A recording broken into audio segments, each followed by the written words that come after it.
Okay, magandang umaga po sa inyong lahat, mga kapatid. At sa umagang ito, purihin natin ang Panginoon dahil tayo ay patuloy na naglilingkod sa Kanyang banal na iglesia. At sa umaga pong ito ay nais kong basahin sa inyo ang nakasulat sa Aklat ng Kawikaan sa chapter 31 hanggang sa verse 10 hanggang 12. Ganito po ang nakasulat, mga kapatid. Isang mabait na babae, sinong makasusumpong, sapagkat ang kanyang halaga ay higit na makapupo kaysa mga rubi. Ang puso ng kanyang asawa ay tumitiwala sa kanya, at siya'y hindi kukulangin ng pakinabang. Gumagawa siya ng mabuti sa kanya at hindi kasamaan lahat ng mga kaarawan ng kanyang buhay. Purihin ang Panginoon sa pagkabasa ng kanyang banal na salita at tayo pong lahat ay manalangin at makipag-usap sa ating Diyos. Tayo manalangin. O Diyos na makapangyarihan sa lahat, muli kami nagpapasalamat sa iyo, Ama, dahil Ikaw ang nag-iingat sa amin. Ikaw, O Diyos, ang nagbibigay ng proteksyon upang kami ay manatiling ligtas at malayo sa anumang karamdaman. Salamat po sa umagang ito na kami ay patuloy na sumasamba at nagpupuri sa iyong banal na pangalan. Narito ang iyong mga anak na patuloy na naglilingkod sa iyong banal na iglesia. Tulungan mo kami, Panginoon, upang ikaw ay mapaglingkuran namin ng naaayon sa iyong banal na kalooban. Tulungan mo ang iyong banal na iglesia na manatili kami sa pananampalataya at paglilingkod sa iyo. Maraming salamat po, Ama, sa umagang ito. Ang lahat ng ito'y aming hinihiling at idinadalangin sa banal at makapangyarihang pangalan ng iyong bugtok na anak na si Kristo Jesus. Amen.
You were the Word at the beginning, one with God the Lord the Most High.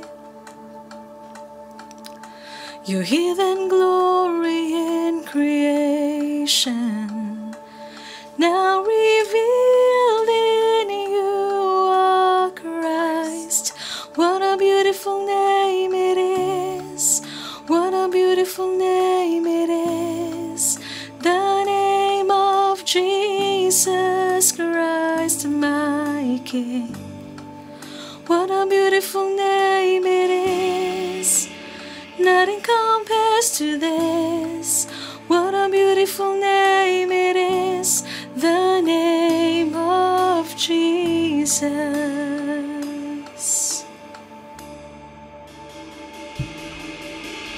You didn't want heaven without us, so Jesus, you brought heaven down. The sin was great and love was greater. What could separate us now? What a wonderful name it is. What a wonderful name it is. The name of Jesus Christ, my King. What a wonderful name it is. Nothing compares to this. What a wonderful name it is. The name of Jesus. What a wonderful name it is. The name of Jesus.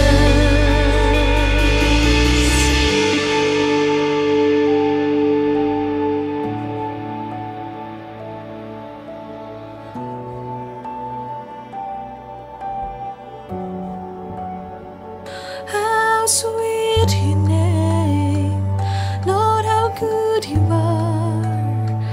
Love to sing in the name, Lord, to sing for you all.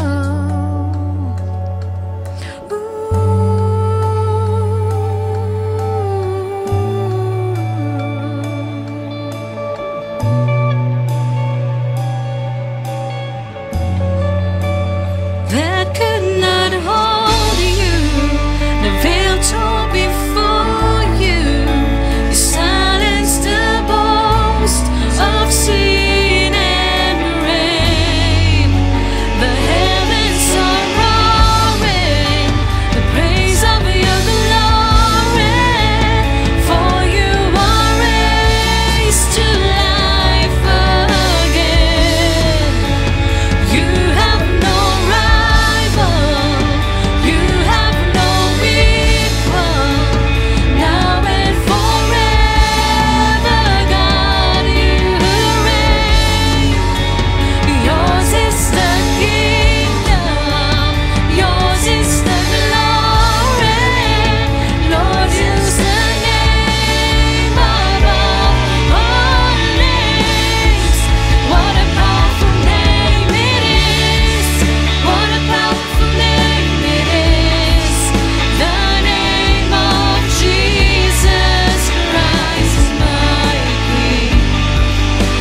Magandang umaga sa inyo lahat mga kapatid at maligayang araw sa mga nanay kasi today is Mother's Day, kaya we are celebrating sa mga nanay natin. No? Maraming mga nanay ngayon na masaya kahit hindi tayo nagkakaisa dito sa church dahil sa COVID-19 na mayroon pang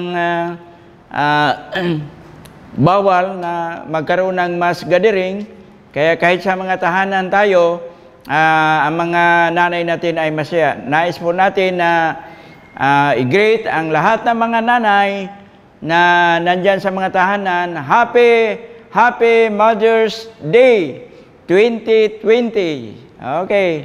So, kaninang umaga may tumawag sa akin na isang nanay at sinabi ko sa kanya na Happy Mother's Day at natutuwa din siya dahil matagal nang hindi niya nakita yung ating mga kapatiran dito sa loob ng iglesia.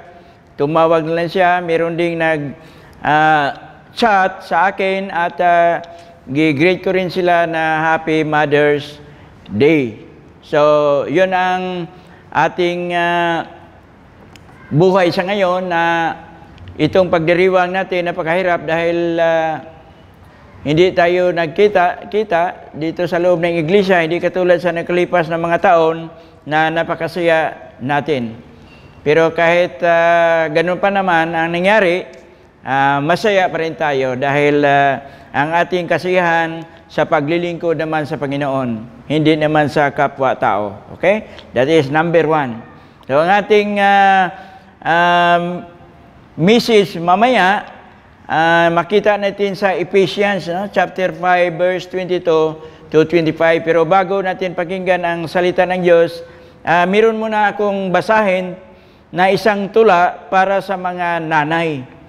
Itong tula ay hindi naman ako nagtutula, pero subukan ko na basahin at gawin kong may buhay itong tulang ito. Iba kasi yung mga nagtutula, may gift sa pagtutula. Yung mga poets talaga napakagaling magsalita. Tingnan natin at aking pagbabasahin. Ito yung matagal na itong na isulat ko at isa'y clippings ko kung mayroong mga ganitong pagkataon na Mother's Day, binabasa ko ito at may iba-iba pa. Pinili ko lang itong isang bahaging tula na to para sa ngayon na 2020. Ito ang sinabi, ang title nito, Ina. Ina ka ng tahanan. Ilaw ang iyong katumbas. Tahanan ay magdidilim kapag wala ang liwanag. Ikaw ang nagbibigay ng maningning na iyong sinag. Napakalaking katungkulang nakaatang sa balikat. Ina, ikaw ang siyang pangunahin bilang guro na itinalaga ng Diyos sa tahanan ay magtuturo. Ang mga katungkulan mo, gawin ng buong puso sa asawa at mga anak upang di ka mabibigo. Nanay ang tawag sa iyo ng iyong sintang anak. Sa pagdinig ay kay lambing, pakinggan ang isang tawag. Kahambing mo'y kaaliwan, tagumpay ang iyong gawad.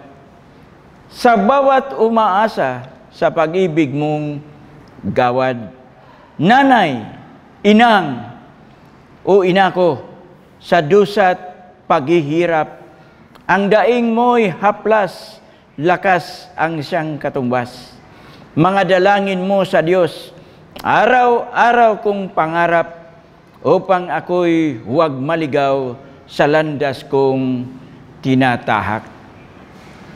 Anak mo akong iyong isinilang, sasang maliwanag, dinadala sa sinapupunan sa buong pag-iingat, sa loob ng 9 na buwan, dala-dala ng pangarap, ngayon ako'y naririto kasama-sama sa iyong landas.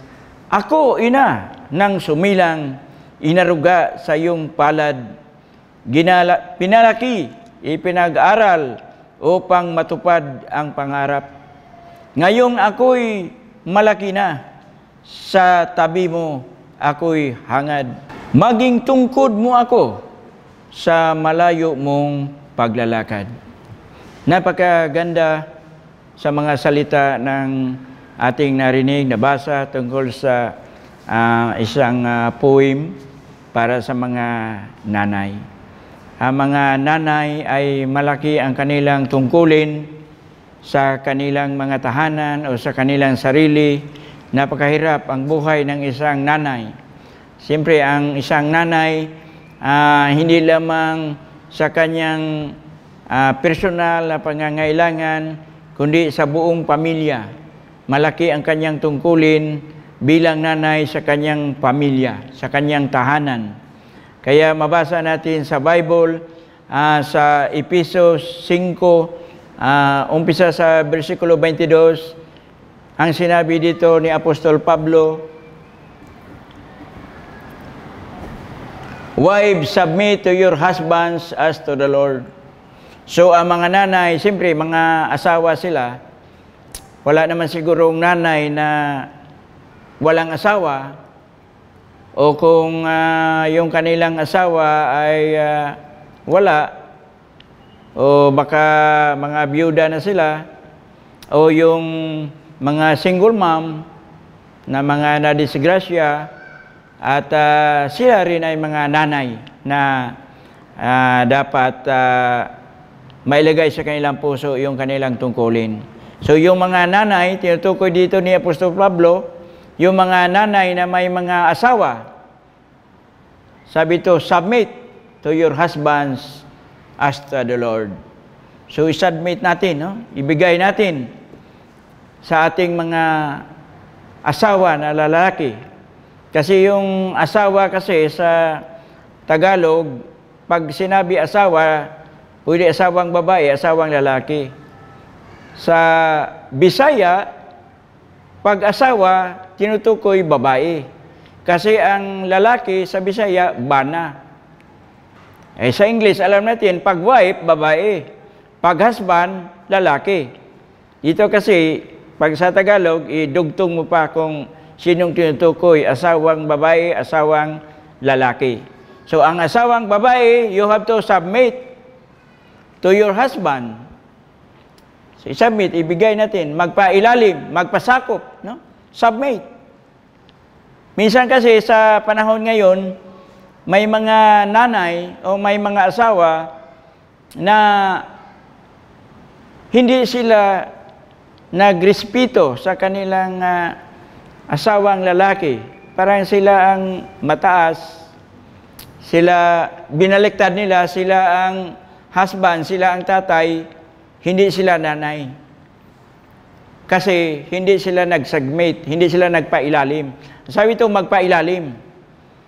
Magpasakop. So, ibig sabihin, kasi medyo yung salitang ilalim, medyo masama, no? Iba yung pag-isip natin. Magpasakop siya. Sa 23, "For the husband is the head of the wife, as Christ is the head of the church, his body, of which he is the Savior." Dahil, bakit sinabi ni Apostol Pablo, submit yourselves to your husband? Dahil ang husband, siya ang ulo. Siya ang head. Tinutukoy dito si Kristo, kalarawan sa sinasabi ni Kristo na si Kristo ang ulo ng kanyang iglesia, na siya ang tagapagligtas sa kanyang katawan. Ganon din ang husband, the head of the family. So, the wife must submit, magpasakop siya sa kanyang asawang lalaki. Kaya malinaw sa Bible ang sinasabi dito. Basahin ko sa talatang sa Tagalog, sinabi dito, wives, submit yourselves unto your own husbands. Sa ibang translation ito, as unto the Lord, mga babae, pasakop kayo sa inyong sariling asawa, na gaya ng sa Panginoon. For the husband is the head of the wife, even as Christ is the head of the church, and He is the Savior of the body. Sapagkat ang lalaki ay pangulo ng kanyang asawa, gaya naman ni Kristo na pangulo ng iglesia, na siya rin ang tagapagligtas ng katawan. So, ang pangulo sa pamilya, ang asawang lalaki, the husband. Kaya, isipin natin, no? Kayong mga nanay, kayong mga mother, pasakop kayo sa inyong mga asawa. Huwag ninyong pangunahan. O, pwede na mag-usap-usap kayo kung anong maganda para sa inyong dalawa o sa inyong pamilya para hindi mag-away, para magkasundo palagi. Kasi yun ang nais ng Diyos na magkasundo. Ayaw ng Diyos na magulo ang pamilya. Una, dapat ang mga nanay masaya sa tahanan.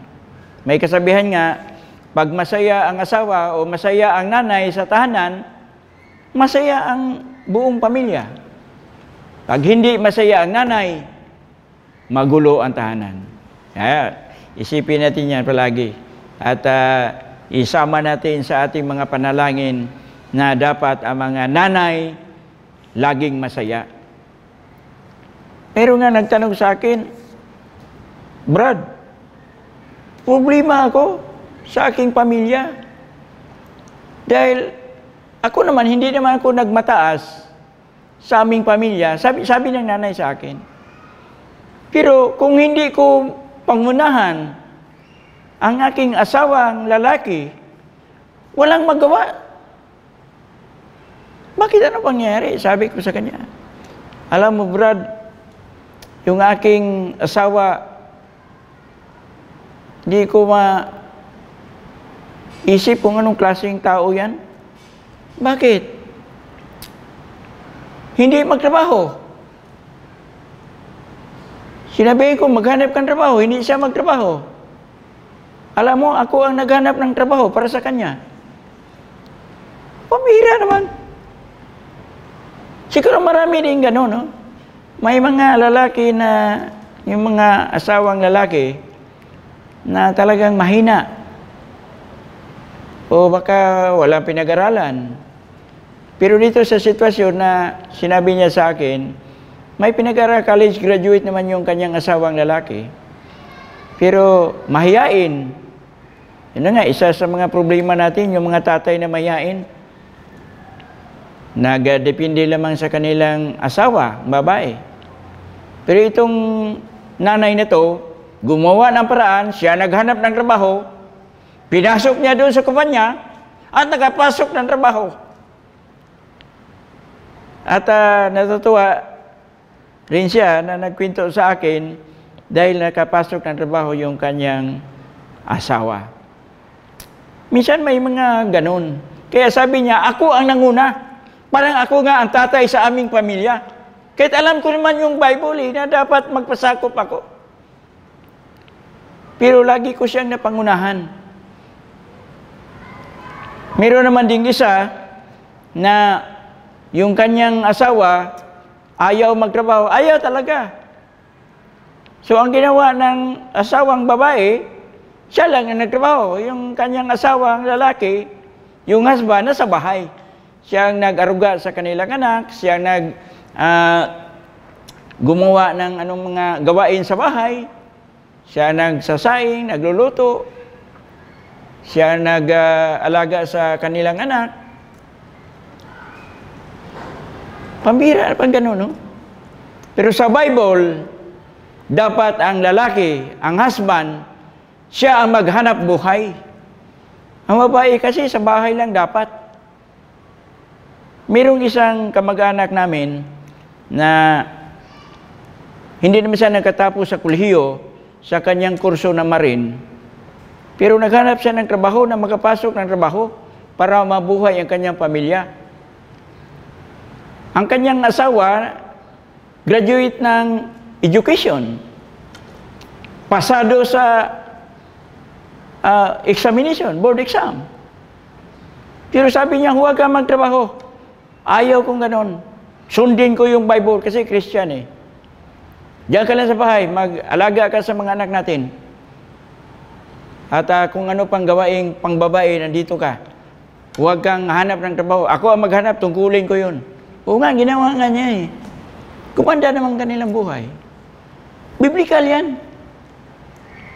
Diba nung pinarusahan ng Diyos ang tao, si Adan, sabi niya, dahil ikaw ay nakinig sa iyong asawa, parusahan kita.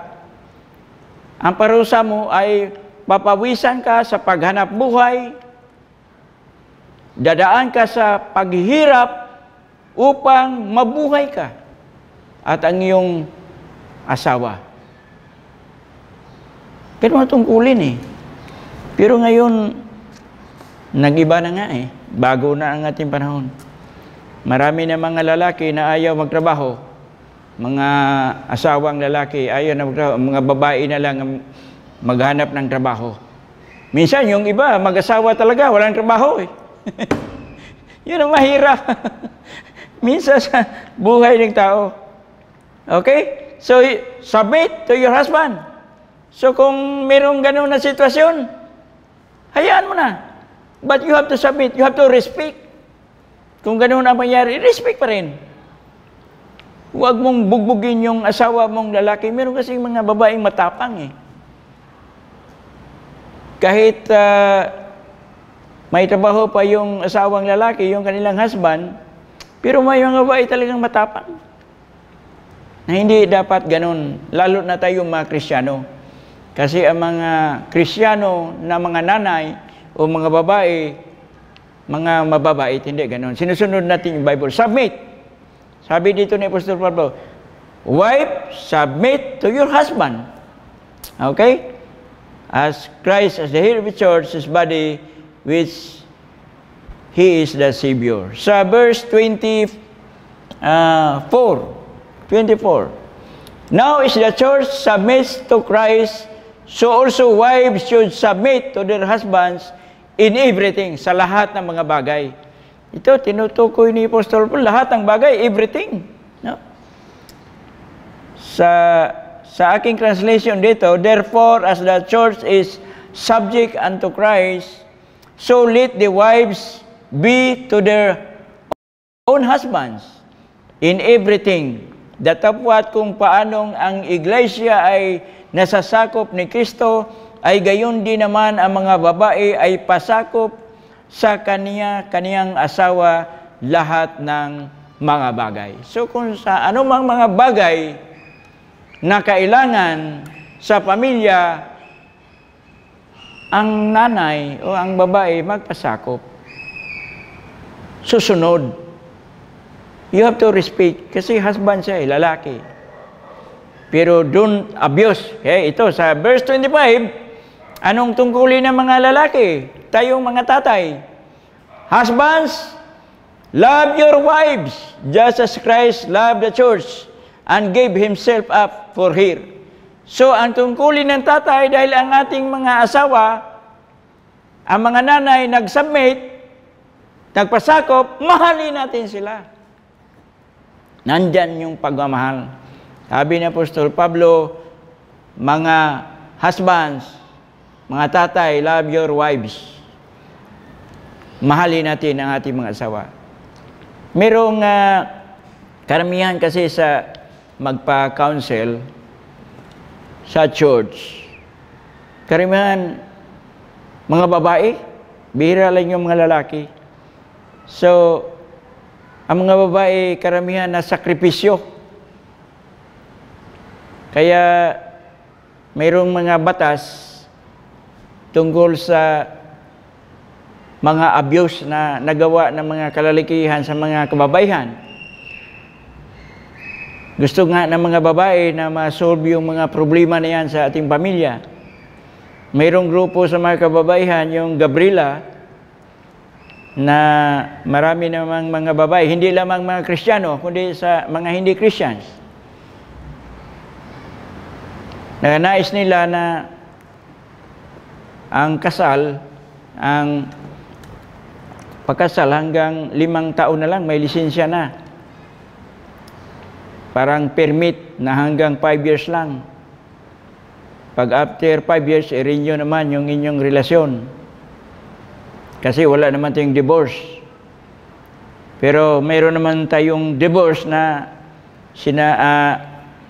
pag-usapan na sa Kongreso. Hindi ko alam kung kailan yan ma-approve sa Senado o sa ating gobyerno. Siguro maraming mag-apply dahil sa mga problema sa mga nanay. Pero ang mga Kristiyano, bihira lang mangyari yun na hindi magkasundo, na mag-away. Ang mga Kristiyano kasi nandyan ang Diyos eh. Kasi nung nilikha tayo, kawangis tayo ng Diyos, tayo ay mga anak ng Diyos, tayo ay sumusunod ng kalooban ng ating Diyos, kaya walang away, nandyan yung pagmamahalan. Kaya sabi ni Pablo, Apostol Pablo, mga tatay, husbands, love your wives. Dahil ang wives, nag-submit, nagpasakop. So nagpasakop na sa iyo, mahalin mo na. Pakita natin yung pagmamahal sa ating asawa. Yun ang nais ng Diyos eh. Ang Diyos mahal niya ang iglesia. Kaya ganun din dapat tayo mga tatay, mga father. Lumipas na pala yung Father's Day. Nauna yung Father's Day. Hindi natin namalayan, no? Pero di bali. So, itong mga tatay, tungkulin natin, mahalin natin ang ating mga asawa. Para masaya naman yung mga nanay. Pag ang nanay hindi mahal ng kanyang asawang lalaki, hindi masaya yun. Magulo. At alam na natin yung ating tungkulin bilang mga tatay. Paano natin mahalin yung ating mga asawa? Yung mga nanay, mahalin natin. Sabi nga, may mga tatay na kalimutan nila na bumili ng lipsticks. O yung mga tatay, huwag nyo kalimutan, bili ka ng lipsticks. Para may kulay naman yung lips ng inyong mga asawa. Karamihan sa mga tatay, doon tumitingin sa mga lips na pula sa labas. Pag may dumadaan, saan yung asawa mo? Lagyan mo ng pinaka-mapula na lipsticks para maganda tingnan yung asawa. Para masaya naman yung asawa. At bilhan ng medyo magandang damit. Yung pang-sexy na damit. O kundi bago matulog, masahe mo siya. Kasi pagod yung asawa eh. Pagod yung ating mga asawa, yung mga nanay pagod eh. Pagod sa pag-aruga ng mga anak. Pagod sa problema, walang pira, lalo na ngayon. Ang mga nanay tumitingin sa mga laman sa mga pitaka o sa bulsa o sa kanilang bag, wala ng pira. Wala pang amelioration na natanggap. Mga dilata lamang. Napakahirap, no? Yung mga tatay naman minsan walang pakialam. Ang nanay kasi nag-isip lagi kung anong gawin. Kung anong pwedeng magawa niya na masaya ang kanyang tahanan, kanyang pamilya. Okay, yung nanay, submit. Yung tatay, love, mahalin. Paano yung mga anak? Sa Ephesians 6, 1-3. Ephesians 6, 1-3. Children, obey your parents in the Lord, for this is right. So, problema sa mga nanay, hindi lang yung kaniyang asawa na lalaki, kundi ang kanilang mga anak. Kaya sinabi ni Apostol Pablo, children, obey your parents in the Lord, for this is right. Verse 2. Honor your father and mother. Biro mo, no? Palagahan natin, respect. Palagahan natin, i-honor natin yung ating tatay. at nanay, which is the first commandment with a promise. Anong promise? 3.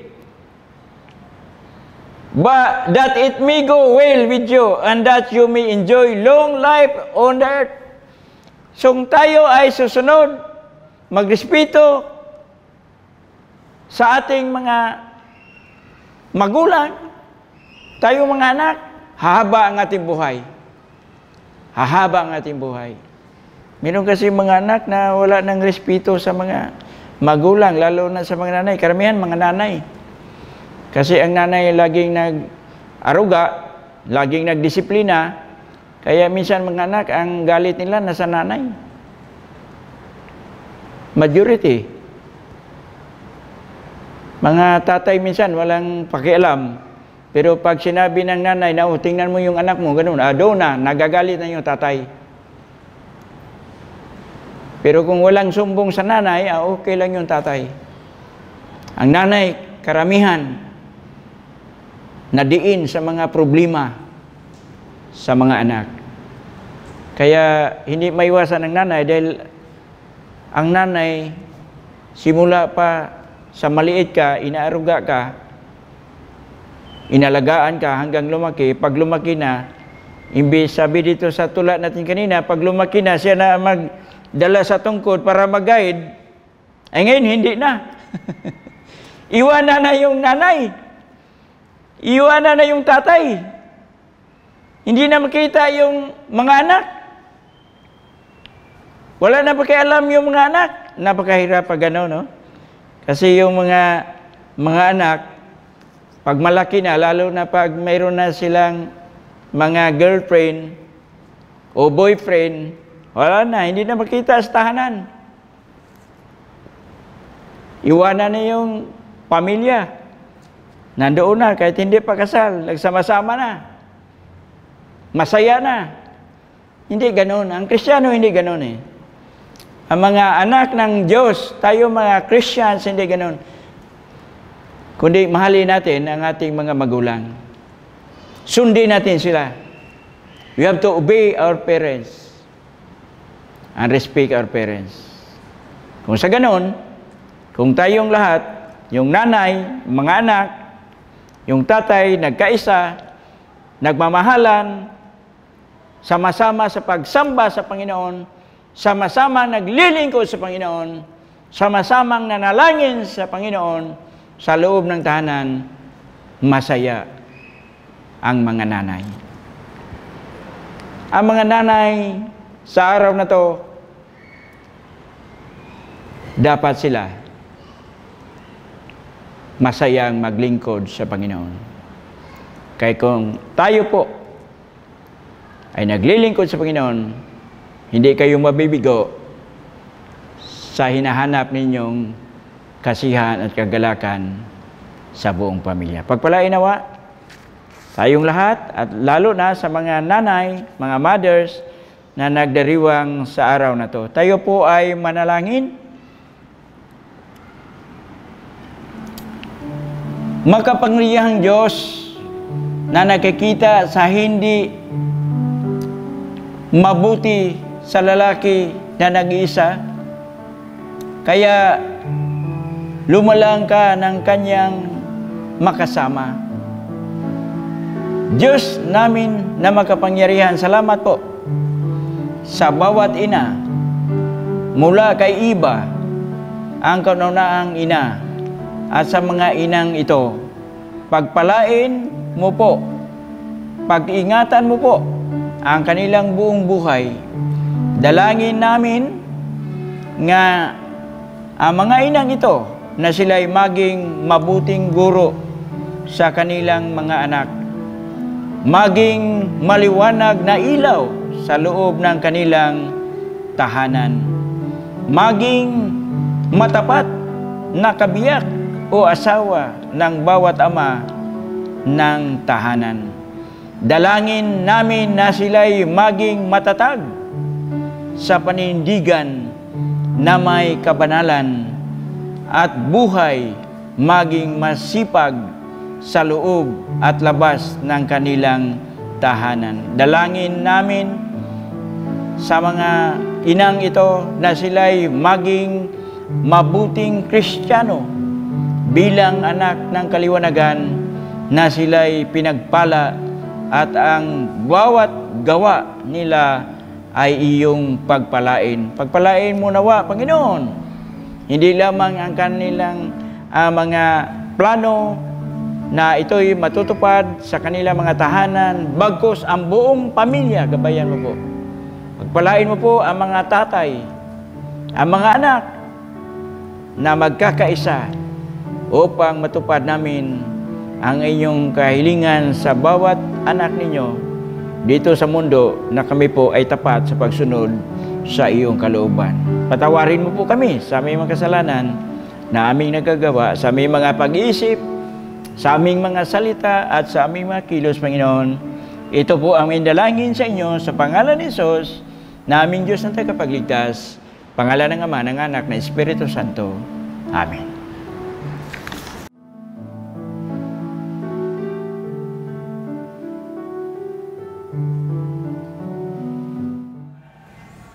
Mga kapatid, tayo po ay dadako na sa dulang ng ating Panginoon at atin pong pakinggan ang sinasabi sa sulat ni Apostol Pablo sa kanyang unang sulat sa mga taga-Korinto sa kabanatang 11, talatang 23, patuloy na ganito ang atin pong mababasa. Sapagkat tinanggap ko sa Panginoon ang ibinibigay ko naman sa inyo, na ang Panginoong Hesus nang gabing siya ipagkanulo ay dumampot ng tinapay. At nang siya ay makapagpasalamat ay kanyang pinagputol-putol at sinabi, ito'y aking katawan na pinagputol-putol dahil sa inyo, gawin ninyo ito sa pag-alaala sa akin. At gayon din naman, hinawakan ang saro pagkatapos na makahapon na sinasabi, ang sarong ito'y siyang bagong tipan sa aking dugo. Gawin ninyo ito sa tuwing kayo'y magsisiinom sa pag-alaala sa akin. Sapagkat sa tuwing kanin ninyo ang tinapay na ito at inuman ninyo ang saro, ay inihayag ninyo ang pagkamatay ng Panginoon hanggang sa dumating siya. Kaya't ang sino mang kumakain ng tinapay o umiinom sa saro ng Panginoon na di nararapat, ay magkakasala sa katawan at dugo ng Panginoon. Datapwat siya sa atin ng tao ang kanyang sarili, at saka kumain ng tinapay at uminom sa saro, sapagkat ang kumakain at umiinom ay kumakain at umiinom ng hatol sa kanyang sarili, kung hindi niya kinikilala ang katawan ng Panginoon. Dahil dito ay marami sa inyo ang mahihina at mga masasakitin at hindi kakaunti ang nangatutulog. Datapwat kung ating kilalanin ang ating sarili, ay hindi tayo hahatulan. Tayo po ay manalangin. Amang Diyos, maraming salamat muli, Panginoon, sa pagkakaloob ninyo ng pagkakataon sa amin na kaming magkakapatid ay nakapagdaos ng pananambahan sa mga bahay-bahay. Yes, Lord God, thank you sa kalakasan na patuloy mong ipinagkakaloob. At sa mga oras na ito, Ama, ay amin pong gagawin ang inihabilin ng Panginoong Hesus. Walang iba, Panginoon, kundi ang pag-alaala sa Kanya sa pamamagitan po ng banal na dulang. At bago po namin tanggapin ito, amin pong hinihiling, Ama, na lahat po ng aming mga nagagawang kasalanan ay yung ipatawad sa amin upang kami po ay karapat-dapat. At nawa, Lord, ay amin patuloy na maisagawa ito kahit sa mga bahay-bahay. At ganun na rin na maalaala namin ang inyong dakilang pag-ibig sa pamamagitan ng inyong pagkakaloob sa inyong bugtong na anak, na bagamat kami po ay makasalanan, siya po ay naipako sa krus at muling nabuhay upang magkaroon kami ng pag-asa sa buhay na walang hanggan. Inyo pong basbasan ang tinapay at ganoon na rin po ang kopa bago namin tanggapin.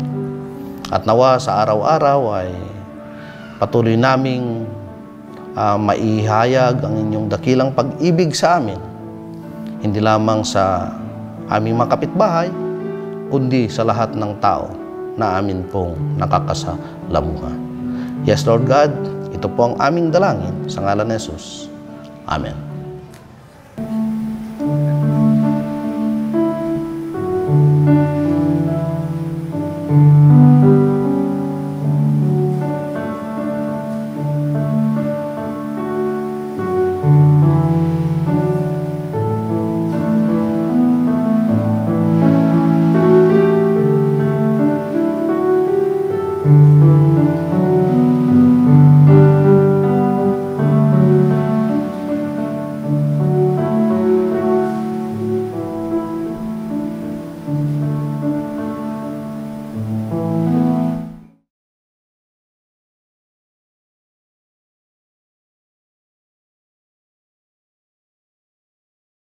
Brothers and sisters, we come again as we have this moment, as we share what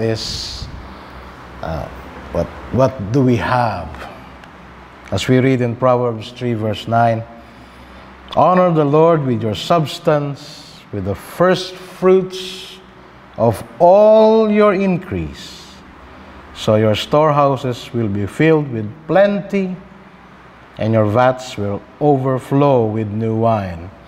Dito po sa ating gawain sa Panginoon, lahat po ng meron tayo ay iniaalay natin sa Panginoon. Marami po sa atin ang nabiyayaan na magkaroon ng tamang trabaho. Marami naman po sa atin ang nagtatrabaho na minsan-minsan ay nagkakaroon tayo ng pighati. Hindi tayo kumikita.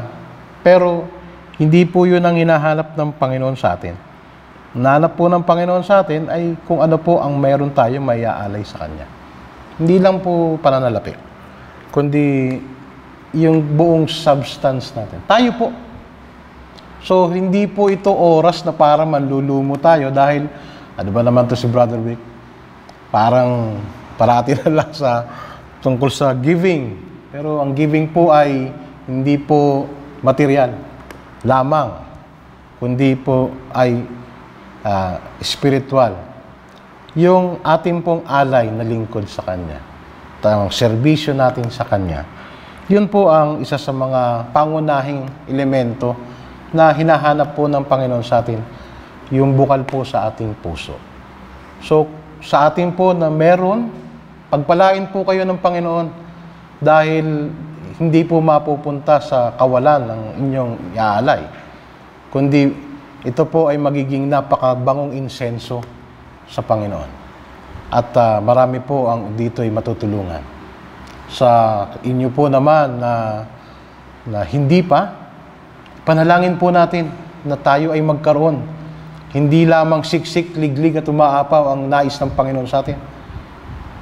Kailangan po ay matuto lang tayo na maging tapat sa Kanya. Yun lamang po ang hinihiling ng Panginoon Diyos. Manalangin po tayo. Ama, salamat po sa iyong pagpapasensya sa amin. Salamat po sa mga biyaya din na inyong pinagkaloob. Natutuwa po kami na sa inaraw-araw na nagdaan, hindi po kayo nakalimot. Kami po ay araw-araw din na nakakakain. Hindi naman po kami nagugutom dahil parati po kayong naghahandog sa amin. Lahat po ito ay mula sa inyong hapag. Maraming salamat po sa inyong pagmamahal, sa inyong pag-alala. Kung ang mga ibon ay hindi nakakalimot na inyong pagkalooban, kami po pa kaya na inyong mga anak. Salamat po sa inyong pagmamahal. At maraming salamat pa rin na ikaw ang Diyos na aming pinaglilingkuran, na minsan ay hindi nagmaliw sa amin. Sa lahat ng biyaya, O Diyos, ito ay binabalik namin sa iyo sa pangalan ni Jesus, na aming Panginoon at tagapagligtas. Amen at Amen. Mercy is falling, is falling, is falling. Mercy, it falls like a sweet spring rain. Mercy is falling all over me. Hail, I receive your mercy. Hail, I receive your grace. Hail, I will dance forever. Alam niyo ba na merong tao sa mundo na hindi tumitigil sa pagkilos? Yun ang ating mga ina. Happy Mother's Day, Mama!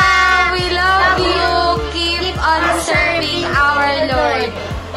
Pa-message mo. Ma, para sa'yo to. Pagpatuloy lang natin ang pagsilbi sa ating Panginoon. Hindi naman tayo pinapabayaan. Sana umaba pa ang ating buhay para mahaba-haba ang ating pagsasama para makita pa natin yung mga future ng ating mga anak. I love you, Mama. Love you, Mama! Love you, Mama! Go! Happy Mother's Day! Happy Mother's Day! Love you! So yun, hello po sa inyong lahat. Credit Diyan. po! Charat! So yun po, masabi ko lang sa mga nanay na naghihirap para sa atin. Para Happy Mother's Day! para makakatagwid sa ating pinagdaanan ngayon. So, Happy Mother's Day po sa lahat ng mga nanay. Take care po. Sana ang haba pa ang mga buhay nyo. So, yun lang po. At maraming salamat sa mga ginawa nyo pong mga way para makabuti sa mga anak ko. So, yun po. Bye-bye po.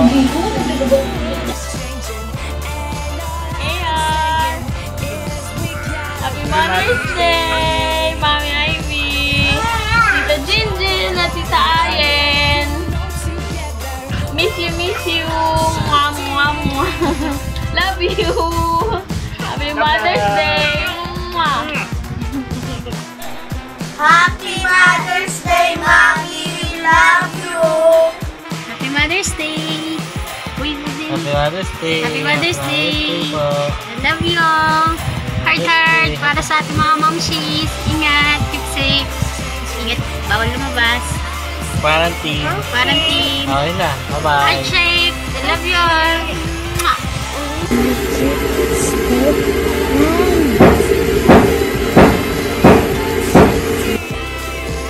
Happy Mother's Day po!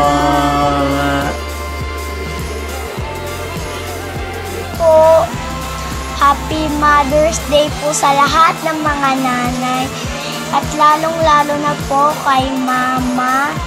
Maraming salamat po kay Mama. Pagkaalaga, Happy Mother's Day po. God bless po sa inyong lahat. At muli, sa lahat ng nanay at nanay na tatay, maraming salamat sa pagmamahal na pinaranas niyo sa amin. At mabuhay po kayo. Happy Mother's Day. Ingat.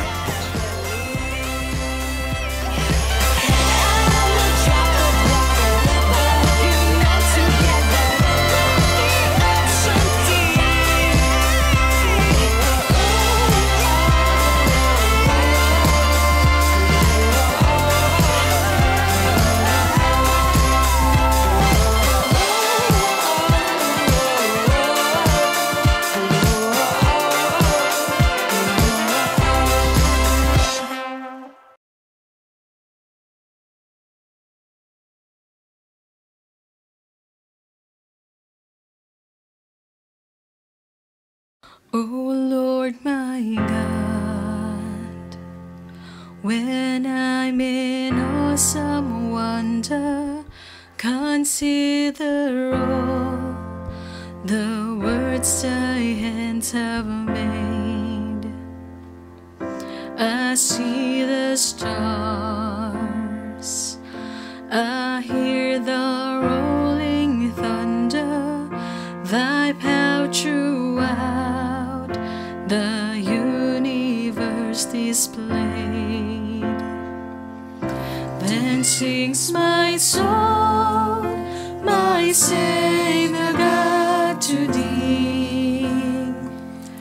How great thou art,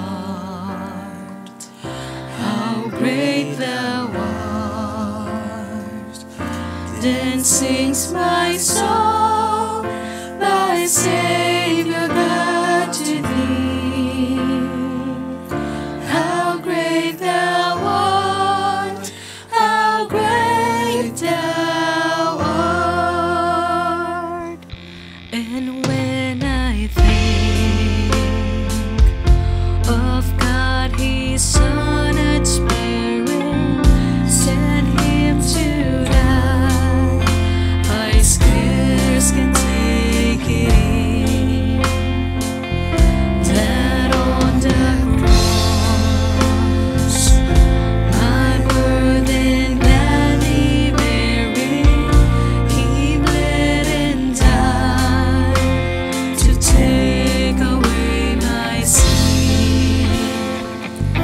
Then sings my soul, my Savior God, to thee. How great thou art, how great thou art. Then sings my soul, my Savior God, to thee. How great thou art, how great thou art. When Christ shall come with shout of acclamation and take me home, what joy shall fill my heart. Then I shall bow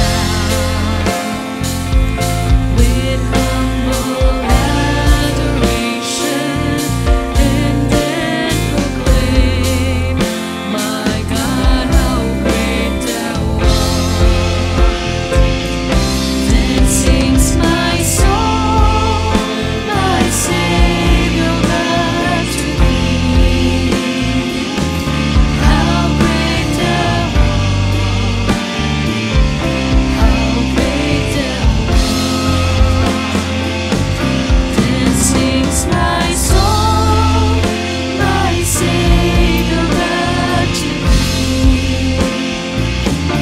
How great thou art, how great thou art.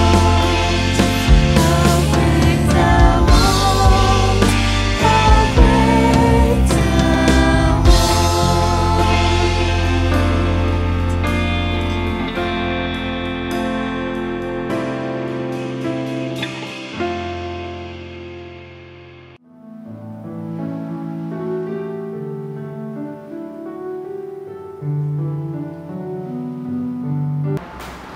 Sa atin pong pagtatapos, mga kapatid, tayo pong muli ay manalangin sa ating Diyos na makapangyarihan. Muli, O Diyos, marami pong salamat sa pag-iingat ninyo sa amin at nakatapos po kami sa pananambahan sa umagang ito, O Diyos. Na bagamat kami ay hiwa-hiwalay, pero magkakasama po kami, nagkakaisa sa Espiritu at katotohanan.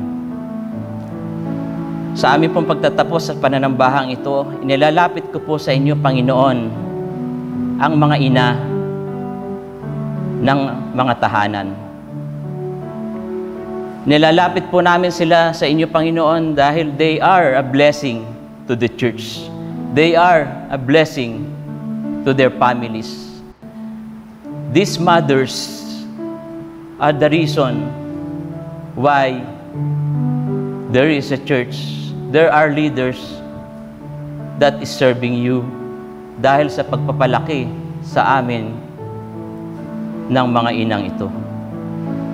Purihin, Panginoon, ang inyong banal na pangalan dahil mayroong kaming mga ina na nag-alaga sa amin, na nagpakita ng kalooban sa aming lahat, nagpakita ng pag-ibig sa aming lahat.